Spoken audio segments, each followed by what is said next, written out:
अगर आप आज के टाइम पर इंटरनेट चला रहे हो तो आपने देखा होगा कि दुनिया के अलग अलग इलाकों से ना डीप सी क्रिएचर समुद्र के अंदर से निकलकर बाहर आ रहे हैं। जैसे कि केरल के कोस्ट पर अचानक से बहुत सारी मछलियों का आ जाना एंड और फिश का दिखाई देना मैक्सिको कोस्ट पे। एंड सबसे शॉकिंग चीज है एंगलर फिश का दिखाई देना समुद्र की सतह पर, जो जनरली डीप सी में रहती है। एंड सभी लोग चौंक गए जब उन्होंने देखा कि करीब 7 लाख कछुए समुद्र से निकलकर उड़ीसा कोस्ट पर बाहर आ रहे हैं। एंड ऑस्ट्रेलिया में तो करीब 100 से ऊपर व्हेल्स दिखाई दिए हैं कोस्ट पे, जो स्ट्रैंडेड पड़ी थी, मतलब कि मूव नहीं कर पा रही थी। एंड लोग इन सब चीज को देखकर ना अपनी कॉन्स्पिरेशन थ्योरी इसलिए बना रहे हैं क्योंकि 2011 में जब 20 और फिश दिखाई दी थी ना जापान के अंदर, तो उसके कुछ दिनों बाद ही ना फुकुशिमा जापान में मैसिव अर्थक्वेक और सुनामी आए थे। काफी सारी माइथोलॉजी में एंड काफी सारे स्क्रिप्चर्स में ऐसा भी मेंशन है कि जब डीप सी क्रिएचर्स समुद्र से निकलकर बाहर आते हैं ना, मतलब कि समुद्र में कुछ गलत हो रहा है या फिर कोई मॉन्स्टर समुद्र के अंदर छिपा हुआ है जो कि एक प्रेडेटर है। एंड उसकी वजह से बचने के लिए ना ये समुद्र के छोटे छोटे जीव डीप सी से निकलकर बाहर सतह पर आते हैं। अब चलिए देखते हैं इन सब पॉइंट में कितना ज्यादा दम है। पहले बात करते हैं उड़ीसा कोस्ट की, जहां पर 7 लाख कछुए एक साथ दिखाई दिए।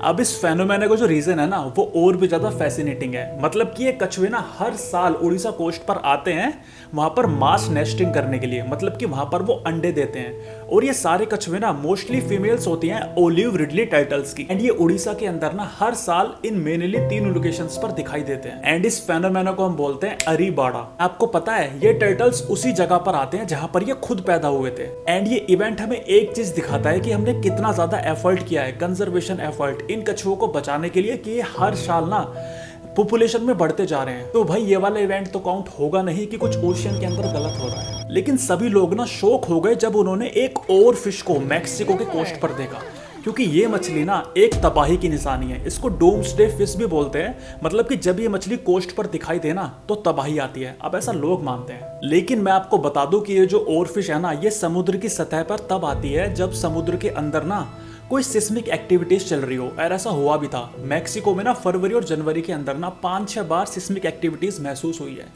और ये जो और फिश दिखाई दी थी ना ये इंजूर्ड थी, मतलब कि इल भी थी। इस वजह से ये जो है समुद्र की कोस्ट पर आ गई। लोगों ने ना इस चीज को बहुत बढ़ा चढ़ाकर दिखाया है इंस्टाग्राम पर। लेकिन शॉकिंग चीज है एंगलर फिश का दिखाई देना। अब एंगलर फिश ना पहले भी देखी जा चुकी है सरफेस पर, लेकिन डेड कंडीशन में। लेकिन ये जो फिश स्पेन के अंदर दिखाई दिया है ना ये इल थी और इंजूर्ड थी, इस कारण ये सरफेस के ऊपर तक आ गई। लेकिन कुछ ही देर में इसकी डेथ हो गई थी। लेकिन कुछ रिसर्चर ने इसके ऊपर फिल्म बनाई और इसको बहुत सिनेमैटिक तरीके से दिखाया। वैसे इस फिश का साइज केवल 6 इंच का था। एंड ये एंगलर फिश कभी कभी समुद्र की सतह पर तब भी दिखाई देती है जब ठंडा पानी जो है ना वो पानी जो है सतह पर आ जाता है समुद्र के अंदर से। एंड ये फेनोमेना होता है मोस्टली एल नीनो में, क्योंकि इसी रीजन की वजह से ना केरल में काफी सारी फिश जो है ना वो केरल के कोस्ट पर आ गई थी। एंड ये वाली क्लिप भी ना बहुत ज्यादा वायरल है। एक्चुअली इसको हम ना सैरडाइन रस बोलते हैं, जिसमें काफी सारी मछलियां जो कि सैरडाइन कैटेगरी की होती हैं वो ना केरल के कोस्ट पर आ जाती है ठंडे पानी की तलाश में। एंड इस चीज की रिसर्च ना IITs ने भी पब्लिश कर रखी है। और ये इवेंट ना केरल के अंदर पिछले 3-4 साल में 15-16 बार हो चुके हैं। भाई इन सबसे तो पता नहीं चला कि कोई नेचुरल डिजास्टर आने वाली है,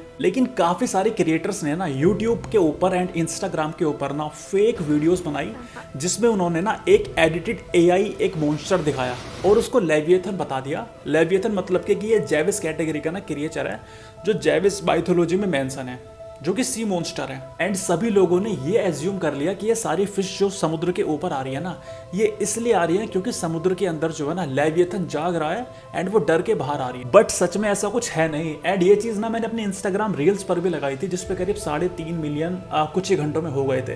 लेकिन उसके बाद भी काफी सारे लोगों ने मुझसे एक बात पूछी कि जो ऑस्ट्रेलिया के अंदर इतनी सारी व्हेल स्ट्रैंडेड पड़ी हुई दिखाई दी है उसके कोस्ट पर, उसका क्या रीजन है। तो भाई मैं आपको बता दूं, ये जो व्हेल्स वाला इंसिडेंट हुआ था ना ये तस्मेनिया में हुआ था, जो कि ऑस्ट्रेलिया के अंदर एक कोस्ट है। एंड वहाँ पर करीब 100 से ऊपर व्हेल्स जो है स्ट्रैंडेड पड़ी हुई दिखाई दी थी। एंड ये व्हेल्स जो थी ये थी फॉल्स किलर व्हेल्स। एंड इन व्हेल्स की खासियत ये है ना कि ये समुद्र में एक साथ चलती है, मतलब ग्रुप में चलती है, जिसको हम बैड भी बोलते हैं।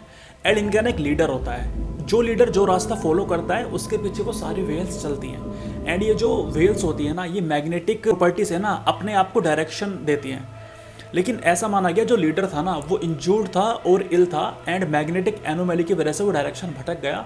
एंड वो सारी व्हेल ऐसा करते करते जो है ना ऑस्ट्रेलिया की कोस्ट पर पहुंच गई। एंड इसका सबूत ये है कि जब रिसर्चर ने ना वहाँ पर उन व्हेल्स को वापस समुद्र में डालने का ट्राई किया ना तो वो इतनी ज़्यादा बीमार थी कि वो वापस आ गई, क्योंकि ओशन करंट की वजह से ना वो वापस कोस्ट पर लौट के आ गई। एंड ये इवेंट ना पहले भी काफी बार हो चुके हैं। ऑस्ट्रेलिया में पहले भी हुआ था 2002 में, एंड न्यूजीलैंड में 2018 में हुआ था, जब करीब 145 व्हेल्स स्ट्रैंडेड पड़ी हुई दिखाई दी थी। तो मोटे मोटे ना मैं आपको 4 रीजन बताता हूँ कि ये जो इस तरीके से क्रिएचर है ना समुद्र के ऊपर क्यों आ रहे हैं। सबसे पहले जो रीजन है वो है सी टेम्परेचर, मतलब कि सी का जो टेम्परेचर है ना वो बढ़ता जा रहा है because of climate change. And जिसकी वजह से जो सारे क्रिएचर्स हैं ठंडे पानी की तलाश में कभी कभी सतह के ऊपर आ जाते हैं या फिर नीचे चले जाते हैं। दूसरा रीजन है सिस्मिक एक्टिविटीज। जब समुद्र के अंदर सिस्मिक एक्टिविटीज होती है ना, टेक्टोनिक प्लेट्स मूव करती हैं, तो ये क्रिएचर्स ना अपनी सेफ्टी के लिए समुद्र की सतह पर आ जाते हैं। तीसरा रीजन है इलनेस या फिर इंज्यूर्ड। अगर कोई क्रिएचर बीमार है, जैसे कोई फिश बीमार है या फिर उसको कोई चोट लगी है ना, तो वो कभी कभी अपनी सेफ्टी के लिए समुद्र की कोस्ट पर आ जाती है।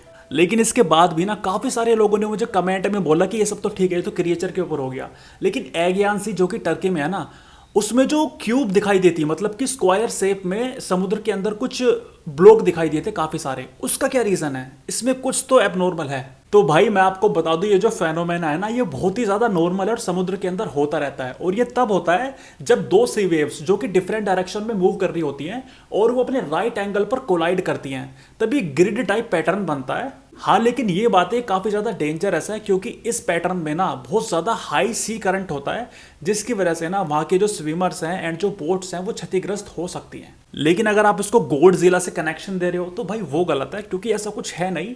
इन सब का ना रीजंस है और सब रीजन की वजह से ही हो रहा है। अगर कुछ एबनॉर्मल है तो वो है क्लाइमेट चेंज, जो इंसानों ने खुद किया है। उसकी वजह से समुद्र के अंदर कुछ ना कुछ गलत तो हो रहा है, लेकिन ये मॉन्स्टर का बाहर आना ये सब गलत है। तो अगर आपको मेरी एक्सप्लेनेशन एंड ये वीडियो अच्छे लगे हो ना तो सब्सक्राइब कर लेना।